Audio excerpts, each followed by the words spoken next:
Hi Annette, how the blinking heck are you this morning? Hi Stacey, I'm all good, thanks, lovely. Happy Monday. Happy Monday to you as well. Are you looking like you've got a busy week coming? I have. I've got a day off today, so I'm grateful for that. But yeah, I've got Day a off. week ahead working. Yeah.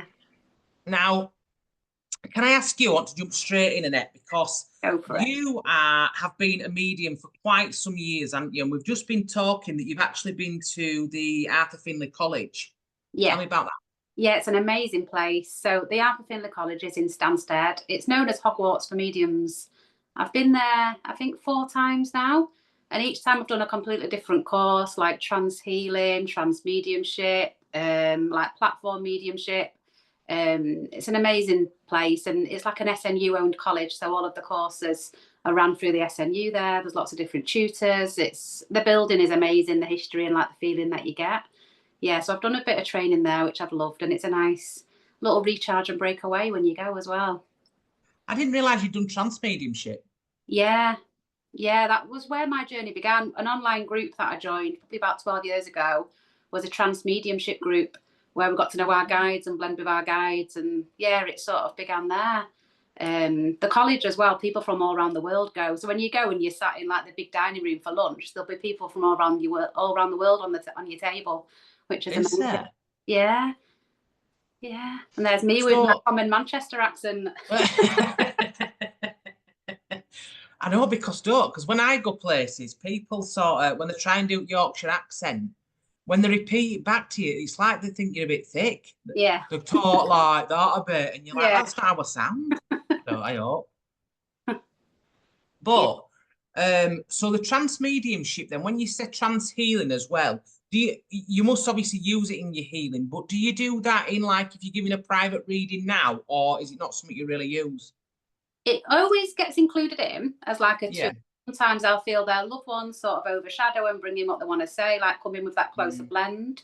With the healing, my guides do like to assist with the healing as well. So often my clients feel two lots of hands on them, which sometimes they can be a little bit weirded out when I'm on the head. Feel hands on the knees as well, or they'll see my guides, things like that, which is nice. They always come in and help, don't they? Yeah. Oh, interesting. Yeah, I love that side. It's one of the things that we're always developing. There's a lady who is a trans medium who runs the Hope Centre in Blackpool, where I run my retreats from, and she runs online groups for trans mediumship and physical. So I'm sitting in her circles at the moment as well, which I love. Oh, yeah. Gives me an hour of time for me on an evening. I do that weekly with her, yeah. Oh, do you? Oh, lovely. Yeah. I mean, we're to always be fair, I were booked on for a trans medium course, but I couldn't go and end up. But actually, when I'm doing my readings now, my voice changes. Yeah. Changes massively. I was talking to a woman. And I set off, and all of a sudden I went, and my voice went right deep. It went right funny, and I was like, oh, and I sounded like a drunk man. Well, when it turned out her dad were an alcoholic, I was like, bloody hell, it were absolutely crazy. But I was like, sorry, I can't get a grip of my voice. It were mental. Yeah, love that. They've Good stepped though. closer, haven't they? Yeah. Yeah, absolutely. But I think it's been happening for quite a while. I once remember doing a reading for a lady, and I sat down, and I could feel my face go. I can't explain. Like somebody had touched over my face like that. Like they overshadow you gently, isn't it? That's it. And then she looked at me really. She's like, I said, "Are you okay?" Yeah. She went, "Are you all right?" I went, "Yeah, yeah." So what's up? She went, "Are you sure you're all right?" I went, "Yeah, yeah." What's the matter? She went, "Your face looks funny." I was like, right. I just had to set my guide to take whatever you're doing, stop, because you're frightening her, and I don't actually know what you're doing. It would have been like Some that. of the demonstrations I've been to have been so emotional, where you've watched like a trans medium, and I remember once at the Arthur Findlay College, the tutor on the course sat and brought this man's mum through, and then the mum asked him to come to the front to hold hands, and you could feel the energy, you could see the overshadowing, the voice, the evidence that was given. It was just so beautiful. It's like a really close to the spirit. Yeah, it's lovely. So that's a bit of my passion as well. Yeah. It's a long time to develop, learning it and sort of building the trust and what have you. But yeah, I love that side of mediumship as well.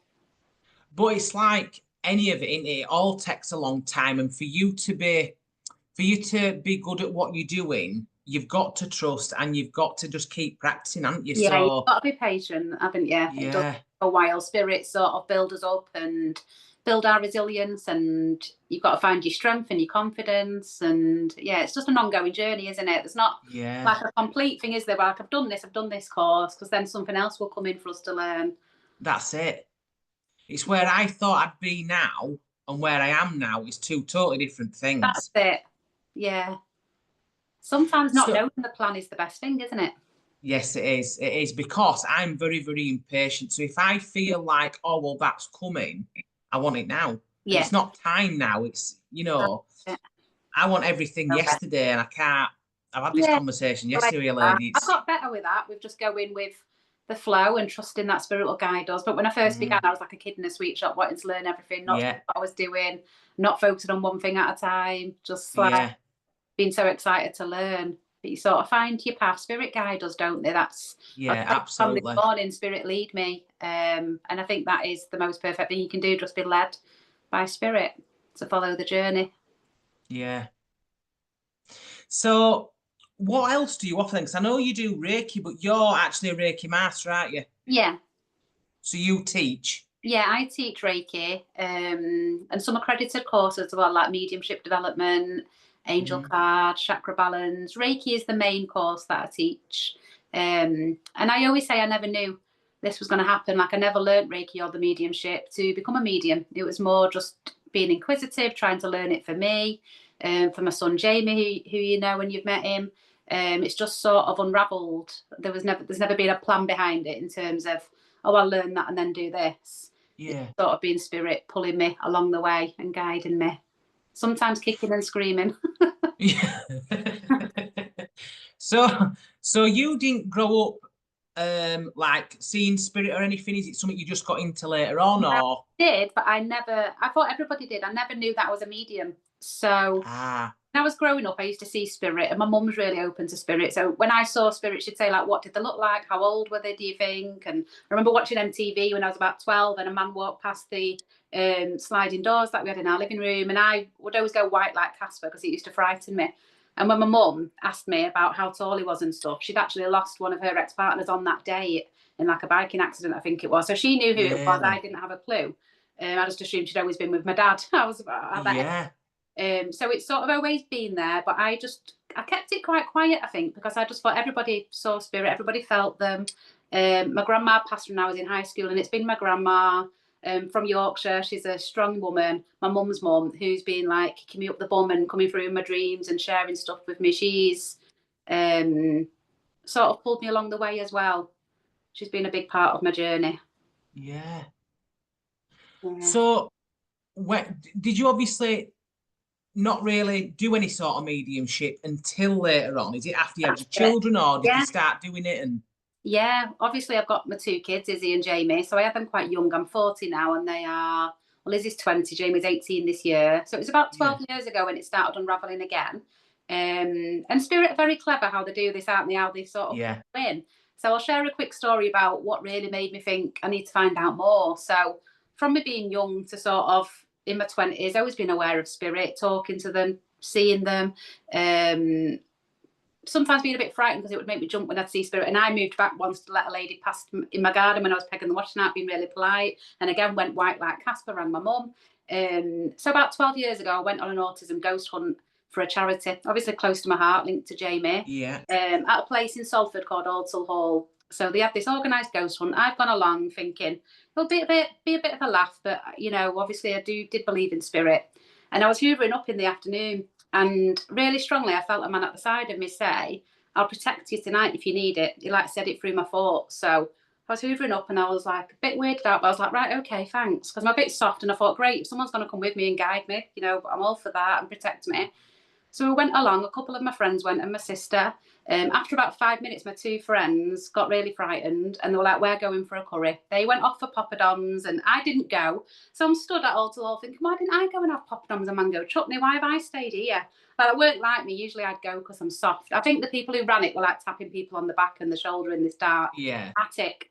But I just knew I had to stay. It was this feeling of I'm just staying and I'm fine. I feel safe. I didn't tell any of my friends or my sister that man had said that to me, because I didn't want them to think I was weird. Didn't Yeah. have the medium then, I didn't know. The next day, one of my friends who came, she's called V, she went to see a medium for a reading the very next day, a lady in Wigan. And she rang me up and she said to me, Annette, I've been for this reading. And she told me that only the blonde one should have gone to this like Tudor house, because she was the only one that was protected.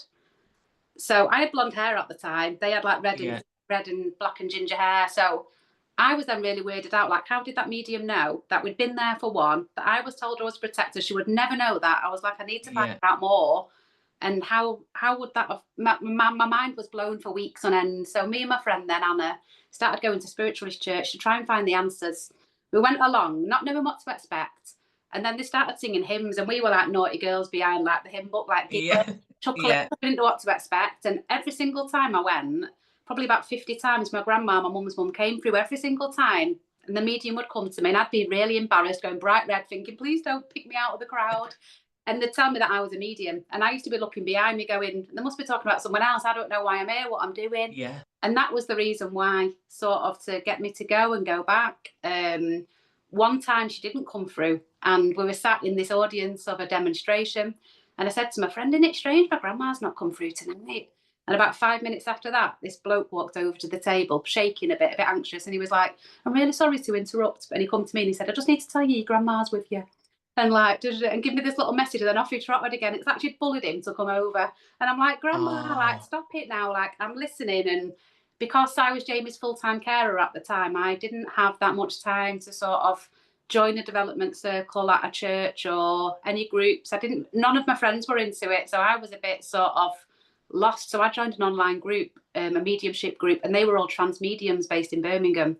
So that was my first sort of opening in terms of finding out about spirit guides and chakras and different things like that, like understanding who I was, like the psychic side, and that I wasn't just imagining things in my thoughts when I'd had dreams or got stuff from my grandma. Like, it all unravelled from then. And then the Reiki side came in as well. Yeah. So you started Reiki then. I mean, you've just touched on Jamie. Jamie has autism, yeah? Yeah, Jamie got a diagnosis. They actually diagnosed him. It's called atypical autism because he didn't meet all the traits. They have different sort of pockets that he needed to sort of tick the box. But because Jamie's very social, he would go in and give eye contact to the paediatrician. They were like, it doesn't quite meet everything, but obviously a lot of the traits he did. So the Reiki side, I actually went for a Reiki treatment myself with my friend Anna in about 2014, not knowing what it was. At the time, I was really struggling with it myself, with like panic attacks, mental health, anxiety, because all of my focus just went into that fight for Jamie of getting him in the right placement, the school, the diagnosis. It was like I was a full-time secretary running on no sleep, adrenaline, anxiety, like, because I'm quite shy naturally as a person, I really had to fight for Jamie and like really put my all into getting him the right support. But during that process, I'd not realised how much I'd lost myself, and I was really struggling, but not wanting to admit it to anyone, trying to be the strong like we do. So I went for a Reiki treatment, not knowing what it was, just felt this pull because I kept seeing a woman advertise on Facebook. And after the treatment, I come out of this lady's house and I felt so different. It makes me feel emotional remembering back to how much I struggled then. I felt really different when I come out, and my chest felt really calm. And I thought, I don't know what she did, but something happened. She just literally hovered her hands over me. She didn't even touch me. So I thought to myself at that moment, I know it was probably spirit pushing me, but I need to learn what she did. A couple of weeks went by, and one of my friends, who's also a special needs parent, put a certificate online that she'd just learned Reiki with a teacher called Jane in Lytham. And I was like, right, that's the course I'm going to do. So booked on it. Actually on Saturday, just gone, when I went to Angie's house, was 10 years since I learned my level 1. I think it was and it came up, and I remember going there to learn my level 1 with Jane, not knowing why I was there. I was petrified, I was anxious, didn't know whether I'd be able to do it. My confidence was in the ground, but this little thought in my mind was telling me to go and learn it because it would help me, and then maybe it would help Jamie. So that was like why I booked on it.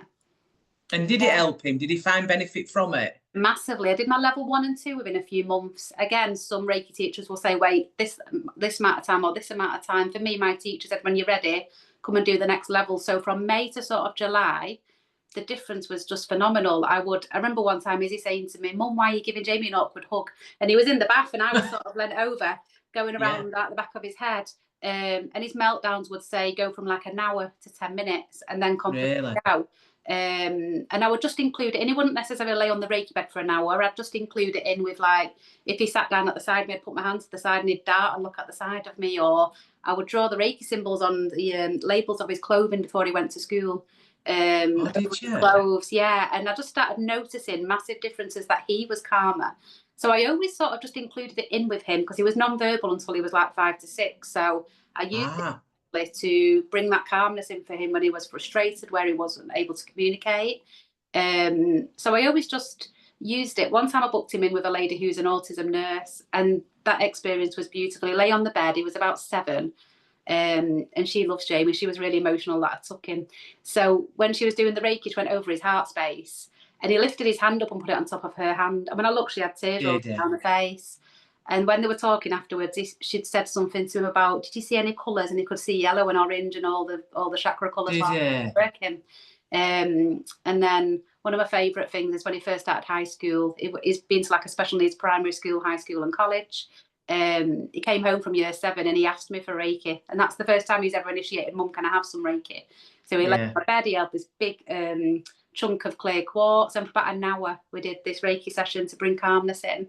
And he loves to book in, because he loves his dates. I was looking for his dates the other day, and he's like, "Mum, can I book this one?" And he'll come and book in and like lay on my bed. Does he? Which I love. Oh, that's good. So yeah, there's been massive differences with the Reiki. Yeah. I'm glad that's helped. It is amazing. Like you said, for people, I know a couple of my friends have children that have Down syndrome. And when you are, especially if you don't know that there's anything, that isn't the norm with your child, if you don't know while you're pregnant. He didn't know until Jamie was probably about 18 months. It was just this feeling where something wasn't quite right. Planned with his development, because I was a nursery nurse before I had my kids. But then when I sort of flagged it up to like the health visitors and things, they tried to put it back onto me. Like the speech therapist came round and video recorded me interacting with Jamie to try and give me some hints and tips. After about 10 minutes, she put the camera away and she was like, "Things are fine," but they tried to blame me as a mum, not giving him enough attention or not knowing what to do. I'd already had my daughter at that stage. So that, I think, incredibly just planted seeds with me that I wasn't a good mum. And so I blamed myself. That's in it. Their behaviours were towards me, which is really sad, and that's quite common. I've spoke to a lot of other autism mums and parents, and it's just really sad. Yeah, when you're already struggling. That's it. You're struggling. You've had this big shock, and it is a big shock because actually you don't know what to do. You don't know, is it bad? Is it, what do we do? Is it good? Is it, is my child going to struggle? What do we do? You've just had a child. Yeah, to say I was a nursery nurse and they never did any training. So I was a nursery nurse from being I did it when I was at high school, so probably about 14 till being about 20. They never covered autism. So it was actually my husband's sister said to me one day, she had Jamie sat on top of the worktop and she was giving him a lollipop. And I don't think he was giving her eye contact. So she said to me, "Annette, I think Jamie might have autism." And I was like, "What's that?" And I thought she just meant something like a bit of a cough or cold or what she meant. So I said to her, "What do you mean? What is autism?" And she wouldn't tell me. And she said, "Go home and have a look, like on the internet." So it was back in the days when you'd like have your computer set up and the screen. So I remember Googling autism and what are the traits, like what is autism? And one of the first things that came up was an image of a little boy lining his cars up and like stimming with the wheels. And I always remember because Jamie loved doing that. And I looked to the side and Jamie was doing the exact same as this picture. Really? Talking about things like no danger awareness and on all of these things. And Jamie would literally try and at times like climb out of windows and run into the road. He was a bit of a runner and he was non-verbal. So I was constantly in this state of like fight or flight to keep him safe. Like I couldn't turn my back for a minute and he didn't sleep. So yeah, that's what made me start then looking into autism and the traits, and that's when it all sort of began, that bit of a minefield to try and get some place. So do you believe, I believe, and the research, and I haven't done a lot of research either, but the research I've done is that I feel like when we now talk about children that have like autism, ADHD, all these sorts of things, I believe that actually they don't have additional needs. They're just different. Their mind is wired different. And I believe truly that they have had lives before, higher vibration than what we could ever know. And they've come back this time to try and higher the vibration again. Yeah. Do you believe Yeah. similar or yes? As Okay. you're talking, it was like a higher ascension or something like that. I was That's thinking it. mind like a higher vibration. And Jamie, like, loves to share joy. Like, he's so happy naturally. He doesn't bother about sort of items. You know, like some teenagers will be like, I want these trainers, I want that. You know, Yeah, like that is it's not nonsense. important to him at all. He's definitely here to like teach people. He's been my biggest teacher as well in terms of what's important in life and what makes us happy, things like that. And he is sort of a different vibration. A lot of people, when they talk to him, say like they feel happier. Like the TikTok, Yes. a lot of people have put, oh my God, it just brings me joy watching him. Like what a pure soul he is what a lot of people will say, even when they've not really. I must admit, when I've spoken to him before, I met him at one at fairs, and when I spoke to him, and he comes on, hello, say hello. Hey up, Jamie, all right? You know, and he's like, he's interested, he wants to talk to you, wants to have a conversation with you. And actually, when he leaves you, you do stand going, hey, he's amazing. And anybody that doesn't know him, he has the dates, don't they? So he does. So he said to me, I remember you saying to him, tell him your date of birth and he'll tell you what day you were born. Yeah. And I was like, well, he won't, but okay, we'll go along with it. Yeah. So I says, 29/12/84. I went, oh, you were born on a Wednesday. Yeah, I was. Yes, I was. And then I said, oh, what about my boys then? Honestly, I don't actually know if it was a Wednesday, actually, mine. The boys is a Wednesday. I don't know if mine's a Saturday, actually. But anyway, and then I said, oh, do you want to do my husband's? Well, I was like, oh, do this one, do that one, do other. I were overexcited, me, and he's like, it just comes like that. Yeah, it amazing. takes it in his stride, doesn't it? Wherever we go, it's his favourite thing to do. It's like, but plus where he has struggled with communication in the past, sometimes he would just go straight in and he'd be like, when's your birthday?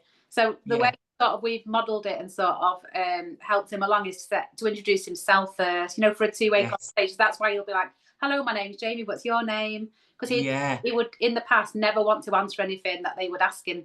So if we're in the shop and they were saying, so what's your name? Or when's your birthday? He would just keep throwing questions at them. So I'm saying to him, like, you have to ask how they are first or say your name first. And I remember one time a friend messaged me saying, I know you've been working with him to do this, because he's messaged me saying, like, how are you today? But then when it's like the 20 questions he wants to ask, because he remembered that I said, ask them, like, you know, like engage in that way. So he's doing really well with that, with his communication skills. But he is on TikTok, isn't it? And I looked a little while ago, and you know what? He gets some bloody awful comments, don't he? Like, oh, you must have made it up. You must have had a look before. We started in about April this year, so it was Autism Awareness Day or month. I can't think of the way they do it now. So I thought, you know, it's his favourite thing to do, chat to people. So he's 18 this year, and again, spirit give you that sign, don't they, when something's right. So for the last couple of years, we've been thinking, apart from Facebook, where I do most of my like mediumship work and stuff, we've not really shared much on the internet with Jamie. But it's been in the back of my mind for a bit. Maybe we should with TikTok. And his school rang me up a bit ago, and one of the ladies that works at the school said to me on the phone, she went, you know what Jamie's going to do when he's older, don't you? And I went, what? Because she was talking about his career and college. She went, well, it's TikTok, isn't it? It's clear. Like, and I was like, oh, I was like, right, that gave me that little bit of a confirmation that, right, let's do this. So I managed the account for him, and it has been phenomenal. We've probably had maybe 5 like crappy comments, but out of like hundreds and thousands, like one of them got 500,000 views, his videos, just from going in the little Nisa shop at the Presthaven site. And he went in, and we're in this middle aisle, and he starts chatting to one of the women that work there, like, hiya, my name's Jamie, when's your birthday? And she just loved him. She had a brother with autism as well, so she was like all in, wanting to know. And then this other lad come over, he's called Harry in the video, it's one of my pinned videos, and got chatting to Jamie, and he absolutely loved Jamie. He was so enthralled. I'm chatting to the woman, Jamie's chatting to him. I told them about his TikTok, and then Jamie says to him, have you got any brothers or sisters? And he said, I've got 4 brothers. So I started recording, and this Harry remembered his brother's birthdays like off the bat, one by one. It's about a 30-second video, and it just went really viral. Like the interaction, Harry sort of chuckling. He was so lovely with Jamie, and and it was nice for people to see the interaction in person of what he loves to do. So yeah, his TikTok account is called Jamie's Magical Mind, and it's just growing and growing. And for me, so many parents have reached out saying about their children being non-verbal and where they're struggling, and it takes me back to where we were. So if we can share that light out. And Jamie never gets to see any of the crappy comments. We actually laughed at one the other day, and I made a little reply to it because someone wrote, I think he just makes it up. So I said to Jamie, because I'll always say, I've got you a question of someone's birthday. And I said to him, I've got you a question. Do you make it up? And he was giggling. So I was laughing. And I said, do you make it up, Jamie? And he went, no, I just know. I said, how do you know? And he said, because I'm clever. And that is his way, because he finds it hard to explain how he knows. Because it's not something that he's learned to do. He's not like studied calendars. He's not sort of researched it. He doesn't have like a formula in terms of maths, because he actually really struggles with maths. A lot of people have said about he's amazing with maths. And one of the videos from when we'd gone to Llandudno, I actually shared a little snippet of him paying in a shop. I think it was the crystal shop. Obviously, we had to go in there. Jamie picked himself a little necklace and I got some bits. And it was £18, and I gave Jamie this £20 note. And when I said to Jamie, how much change do you think you'll get? And he went, 10. And the bloke was mind blown, because it's like, he's just told me all these birthdays, but yet he's unsure what change to get. So I said, I think it might be £2, Jamie. So like with money and things or maths, he really struggles, but yet with birthdays, because that's his thing, like, is phenomenal with it. It's mad, isn't it? It's like, how does that work? The brain's so complex, isn't it? But I think a lot of people just expect to give him like a really long mathematical sum, and like an Einstein thing. Yeah, I think he gets his math skills from me, because I'm absolutely bobbins. Do you think part of his knowing is like a Claire knowing? Do you feel like that might be? So this is interesting. One of my friends keeps talking to me about telepathy.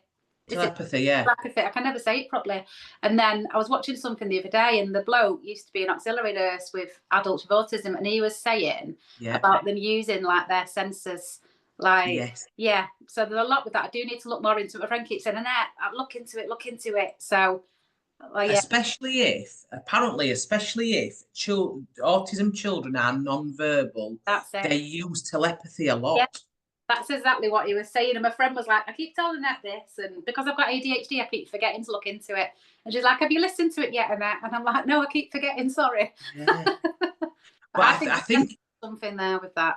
Yeah, I think it's because they read energy very, very well. Yeah, Jamie will either be really drawn to someone and want to chat to them, or if he sort of goes to someone, I'll think, oh, he's very sensitive energy-wise. When he was younger and non-verbal, if I was ever having a bit of a bad time, even though I wouldn't tell him or I'd try to hide it, he would know energetically that I was feeling great. Like, he does definitely pick up on stuff, but spiritually he does as well. He's guessed some stuff sometimes as well. But that's what I mean. I wonder if it's not guessing. I wonder if he's got the Claire knowing and he's just fantastic at it.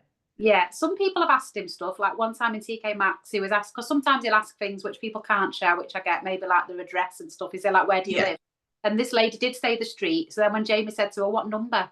And she said, oh, can you guess? And they had this eye contact having this video. And Jamie just went, 99. The woman went white. And he just knew. And he's done this a few times with people. I remember a bloke dropping a parcel off, and he'd done his birthday. And then he said something to her about his partner. And he said to Jamie, do you know what my girlfriend's name is? And Jamie just went, Sarah. And he was like, what? Yeah. He's done this a good few times, even with bits from spirit as well. One woman, he was asking her husband's birthday. And the lady said to Jamie, like, my husband's in spirit. Do you know his name? And he just went, John. And the woman was like, oh, how does he know that? Like, so there's not as much as the birthdays, but it does just seem like a knowing. And I think that's why we have had a couple of comments on TikTok, but more from people not understanding it. So they think naturally, oh, they've rehearsed it before they've gone on. That can't be right. And the mind can't do that. So. But I suppose if they're watching for a while, you know, if they watch 2 or 3 videos or a few more, they'll see that actually, or if they do a little bit of research themselves, perhaps, you know, live as well. That's made people change their mind, because they can see it that up. People can ask in the comments and he'll reply. So a few people have come back and said, you know, from that comment, I can see now, like, I'm hooked. I can't stop watching. Like, the lives, I think, have really made people see it's not a rehearsed thing. That's it. Yeah. Oh, I love it. I think it's great, mate. Yeah. And I think it gives, like, you know, people that are thinking, you know what, my child's got autism. I'm worried, obviously, naturally worried about you know, how they're going to get on. Actually, seeing people like Jamie, you know, really happy with his life, really, you know, he's a really, he's quite a pure soul, isn't he, Jamie? He's, you know, seeing that he's like that, and that actually there's a lot to life. It isn't anything bad. It's actually quite an enhancement in ways. Yeah, as a special needs mum, there's always been that worry. When he was younger, I used to think, what's it going to be like in his teenage years? You know, what's it like when he grows up? We know at times the world isn't the kindest place. People would take advantage of people who are vulnerable. So I remember years ago doing a speech at this big charity ball for autism, and the bloke who ran it just said, will you just stand up and do this speech about what it's like as an autism mum? And when I stood up and I just did it from the heart, and everybody cried and come up to me at the end, and I'd spoke about Jamie being non-verbal, you know, not knowing if I was going to hear his voice, not knowing what school he'd go, not knowing if he'd get married, if he'd drive a car, if he'd get his own home. Those things as a parent you just naturally expect your children to do. You know, there's a lot of that where there's still them worries there deep down. You know, he may be with us, which I hope he is, sort of living in our home, you know. It's that thing of like wanting them to stay with you, the mum link. I want him to have his independence, but there's them things where he may not be able to drive still, you know. You know, there is a lot of things day to day, even things like crossing the road. I know that TikTok is all about positivity, but you know, I am honest as well in the sense there's a lot of things still that we're working on, and that is absolutely, you know. But it's just about bringing in the positives and him being happy, which is the main thing, isn't it, for me as well? You know, we're not comparing him to, say, another child who's coming up to 18. He's 18 in October. It's just it's his individual journey, isn't it? So for him, it is what it is. This is what his life looks like, and it's good. And I think that if, you know, like you say, we can put as many positive things there for him. Yes, he'll have challenges, but so will anybody else. So it's just, that's it. His challenge is just a bit different, isn't it? That's all. Yeah, that's it. Oh, I love him, mate. I think it's like seeing the world through a different viewpoint, isn't he? And Jamie's really taught that. I remember he doesn't judge anybody and he's the kindest person. I remember years ago we'd gone to Bolton shopping and I was just getting some money out of the cash machine and there was a homeless man sat down by the side. And Jamie started chatting to him just like he would chat to anyone. And he starts asking him if he's got a car. So obviously the bloke's reaction is looking at Jamie, quite tall, probably almost as tall as me. And he really thought he was taking the pee out of him. Looking at Jamie like, would I have a car? And I looked at it through Jamie's eyes and he thought, this man's just sitting down. You know, he never judges anybody at all. Even if someone's unkind to him, which we have had a few people over the years, it's the odd person, you know, not saying nice things or whatever, and he'll still be like, it's okay. You know, he won't ever show sort of any sort of malice or anything like that. Like, he is a pure soul. He's here to... It makes you wonder, doesn't it, why... You know, like if people can be like that, why everybody's not? Do you know what I mean? When people have challenges and you can still be a decent person, why can't everybody? Do you know what I mean? I think places like TikTok sort of open things up, and you're naturally going to expect that, aren't you? To get like the odd comment. But for me, I sort of made an agreement with Spirit when I went on that I'll not let it affect me too much, you know. And I think they've wanted me to build that resilience. Obviously, I'm very protective of Jamie, but it is that thing of just expecting that, but knowing then, like all of them other thousands of comments, if you're sharing that light out, and if I can share a bit of hope and faith and positivity to others, its parents, that makes it worth our while. Like because seeing Jamie must help. You must have had some messages and comments that like. It really has helped other parents and other children, and you know it must do because of the way that he is, the way that his character is. Yeah, I have had quite a few. Like I've had a nice few chats with people and messages, even young adults with autism themselves as well. And when Jamie was non-verbal, if I would meet another parent and they told me their child was non-verbal, and if I could see them talking, there was this little bit in my heart that thought, oh, you know, it might happen. Because I just really was so desperate to hear his voice or to know that he wouldn't be non-verbal through growing up as well. You know, he kept that bit of hope there. And he actually said mummy on Christmas Day when he was around 5. Being in the bathroom, and he said mummy. And I just remember thinking that is just the best present in the whole world. They surprise us in their own time and share the gifts. That's it. Ready when he's ready. Yeah. So... what do things look like for you next? What are your plans next? What are you striving for? Oh, that's a good question. So I've mentioned about learning Reiki and Yeah. mediumship development. It sort of went from a bit of a hobby to practicing with people. Then it led me to sort of do it as a job role.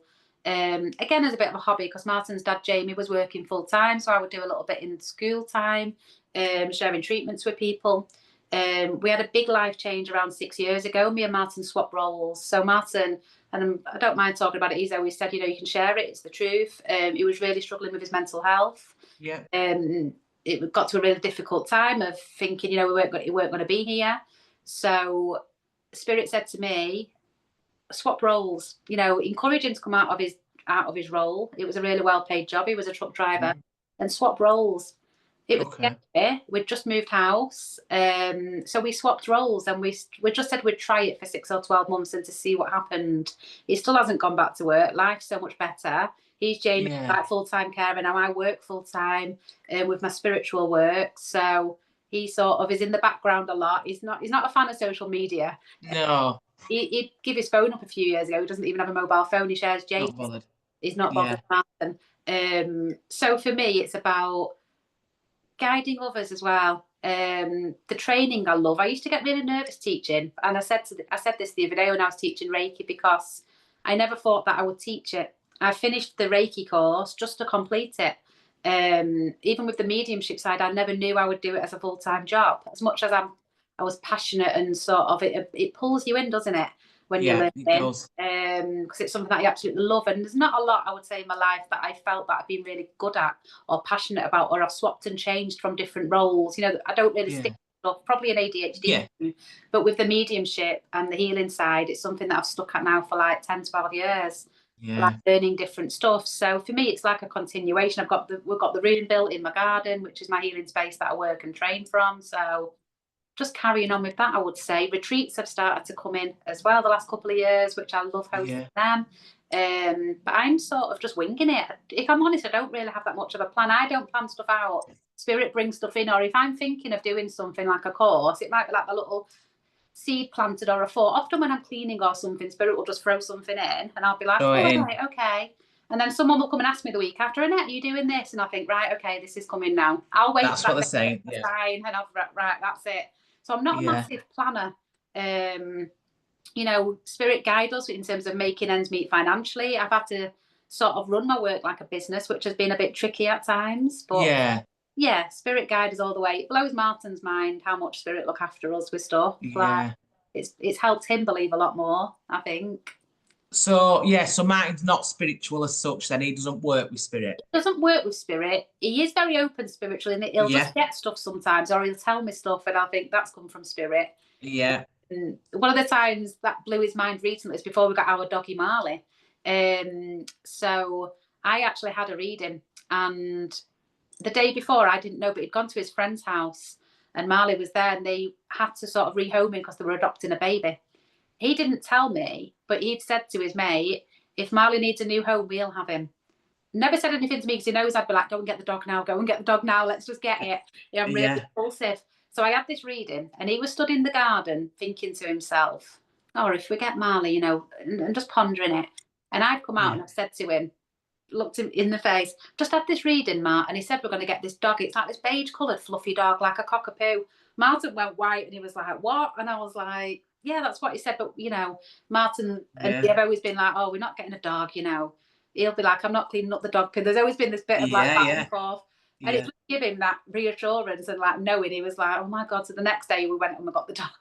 And it's become like, Marley is James' therapy dog, but it's helped Martin loads as well. I bet it has, yeah. So that was meant to be, but there's certain bits sometimes that stick with Martin, or bits that have been said, or he's had readings and stuff himself, and he's always said he knows it's there and he believes, but he's not that interested till he reaches the spirit world himself, which blows my mind, because I think I'm quite inquisitive and nosy. I'm like, how would you not want to find out more? That's it. Like, it's the same with me and my husband. It's like he'll say to me, you know, love, I believe it, I believe you, you know, whatever. But more or less like it's your thing. you know, and stuff I've told him, you know, I've done this in a reading, and he'll go, oh, bloody hell, hey, like that, you know. It's unbelievable. Yeah. But then, like you say, is like, but it's not for me. Do you know Yeah, what I mean? It's not if he his, it's wants to not his enjoy thing. his earthly life, is, you know, he That's supports it. me, and often he'll be making the manuals for my training courses in the background, or, you know, getting bits and Yeah, bobs, like helping with behind the scenes with stuff. So we both work yeah. together. But yeah, it has worked out the plan. Like what Spirit Oh, wanted, I think, dragging me in, making me work full time. that's it. I'm so grateful for that. Yeah. Annette, just tell me, what is your, do you have a pet hate or a, like, something you want to, like, debunk about, like, spirit or people working with spirit or? That's a good question. There is sometimes people think or assume that you've looked at their social media before. Yes. This is Yeah, quite yeah, yeah. fun. So for me, I love it if someone texts me to book through like WhatsApp, or they text me, Yeah, or even if I'm the the book same. messenger, it will come up on, like, you get the look, see the little circle of the face. But sometimes like the odd thing might come through, and it might be like, say they've been to Florida or something, and I might Yeah, get shown that during the reading. So sometimes they'll think, oh, you know, they've looked. yeah, For me, even if I had looked, which I don't, I would forget anyway because my memory's shocking. Sometimes I even forget the name when I'm reading for the person. Yeah, probably that. I think sometimes it's the lack of understanding with mediumship, of thinking, what is it that that person does? Or even thinking that we fully know the future as well. Like we know what's yeah, been mapped out for them entirely. You know, you might yeah. get snippets of guidance, but for me, we've got that free will as well. Or That's it. there's also the thing of people, you may have this, where they worry when they come to you that you're going to give them something negative or tell them something Yeah, really bad. Like they come yeah, and really nervous. Like, so I always like to, I'm very open and transparent as a medium. If someone comes for a sit-in, a lady came the other week and her mum told her to come, and she rocked up and she was really nervous. She's never had a reading. So I spent a couple of minutes just telling her about what I do, how I connect, how it works. yeah, But I'm not going to read the mind. If they sit down, if they've sat there yeah. thinking, oh, That's there's this it. weird woman with purple hair, what's she going to tell me? I'm like, I'm Yeah, not going to read your mind. This is how I connect with spirit. You know, for me, it's that honesty with it and being transparent, where people can ask questions as well at the end. You know, if they want to ask me something, yeah. you know, Always. it's bringing the openness in. But yeah, never thinking that a medium would go and hunt you down. You know, if a medium was doing that, or someone who was pretending to be a medium, if you looked at someone's Facebook, what are you going to tell them what they've had for the tea? Like if someone looked through mine, they'd be like, oh, so you do courses, you've got a job called Yeah, Marley. yeah. You know what? You wouldn't be able to construct a reading if you tried to do it. Maybe we should try No, April Fool's Day and not connect to, that's or say to our guides, like, don't come in, and spirit, don't come in. We're just going to look on Facebook and try and do a reading from that and see if that's it it. grows. I I on mine it'd be me in like a green psychedelic outfit. You know what I mean? That's all I get from mine. But my one is, like you say, it's like when they come in and go, like, you know, if you might say something along the line of, oh, you know, have you had has there been a little bit of a down time at the minute, and they go, oh God, why, what's coming? You're like, Yeah. no, whoa, People whoa, worry, no. don't they? Panic. And I'm like, no, I would never, you know, I would never Yeah. tell you. I did once have a lady ask me, she said to me, and it was quite sad really, and she said, I want to die, tell me when it will be. Oh. I mean, I would never do that either, No, I ever. had a lady But that it wouldn't asked me tell that. me. She didn't want to die, but at the end of the reading on, it was on you, not YouTube, on Zoom like this, or WhatsApp, she said to me, "I've got a question for you. When am I going to die and how? Like, can you just Did tell me she? that?" And I was like, Spirit wouldn't bring that in. And she'd been told by a No. man in London in a little shop she's going to die when she was 97. And I thought, can you imagine her passing earlier and being fuming? Like, Spirit That's have never it. given me that. And it should always be an uplifting experience having a reading. But Yeah. some people, and you've probably had the same people have been to me. One lady booked a reading and she was from another country. And then when she had the sitting with me, she'd been told from another medium that her baby girl had been trapped between the worlds and that she wasn't in the spirit world. And she was heartbroken. And before the sitting, I'd wrote some bits down on my piece of paper. I always write the name on whatever I've got. And I'd wrote sort of baby girl with nan in spirit, something like being looked after, everything's fine. I'd written it down. We started the reading, she could see, and I held the piece of paper up and she was like, are you sure she's not lost? And I was like, how Oh, horrendous that's that awful. medium to tell her that a little girl, she'd It's already had that loss. disgusting. Then yeah, so sometimes people are told stuff, and I would question then the ethics of if they are a medium that's told them that. you know, true mediumship is about sharing that love and evidence that loved ones are still with you, sharing healing. It's healing through words, isn't it? Mediumship, I would say. And it is. I always say, you know, it's healing. What I said to people, oh, sometimes you can pick up when somebody's a healer, and sometimes I'll say to people, you know, I feel like you're a healer, and they'll go, oh no, I couldn't do Reiki and that. Counseling's healing. Listening to somebody is healing. Speaking and talking through things to people is healing. So yeah. So just before we go, Annette, one question I'd like to ask you, please. Oh, I'm lovely. So what do you think your guardian angel or your guide is most tired of seeing you do? Maybe eating Pringles. Do you know what's in my mind? Probably doubting myself. Or Doubting thinking, can yourself. I do it? I've got better over time. When I first began this journey, I've always struggled with confidence. I know sometimes it's inner child stuff, which sort of where that flares up. I'm probably thinking, can I do it? Am I good enough? Or overthinking stuff, especially as I'm going through like the perimenopause now. There'll be sometimes in the month where I'm like, oh, will this work? Is it going to be all right? And I know it always is. You go in the energy and our guiding angels come in and work with us and help us. But sometimes our human minds get involved and start to worry or try to plan stuff, and we just have to hand it over. So they're probably sick of me seeing my mind skip to 100 different places sometimes. Yeah. Because I think a lot of mediums do. There's a lot of my friends I speak to, and they worry with the confidence sometimes because they want to do a good job. They want to give the person who's coming for a reading or healing exactly what they want or what they need. It doesn't come from us, it comes from spirit. But sometimes our human mind, again, you know, might start getting involved. Yeah, totally get that. Yeah. Oh, so anybody getting into like, anybody thinking, do you know what? I've really resonated with Annette there. I can take, you know, I can gel with her with Jamie and that sort of thing. Where would people get in touch with you? Okay, so Facebook is probably the one I use the most. So I do have a little tick on there. It says Annette Jackson Medium, and you'll see my purple hair. Because I do that to try and stop the scammers. You know, when you get like the people hacking your account and saying that they message your friends asking for a picture of the palm and stuff, or the star sign, and so yeah, that's my main one. I don't have a website, and yeah, if they want to book a private one, maybe WhatsApp. You know, I can share my number with that, or TikTok as well. Jamie's Magical Mind. I sort of manage that for him as well. Perfect. Yeah. Oh, Annette, it's been amazing speaking to you. Thank you so much for joining me today. Thanks for inviting me. I've enjoyed myself. Lovely to chat to you. You as well. Right, I'll speak to you soon. Thanks, lovely. Thank you very much. See you. Bye. Bye. Bye.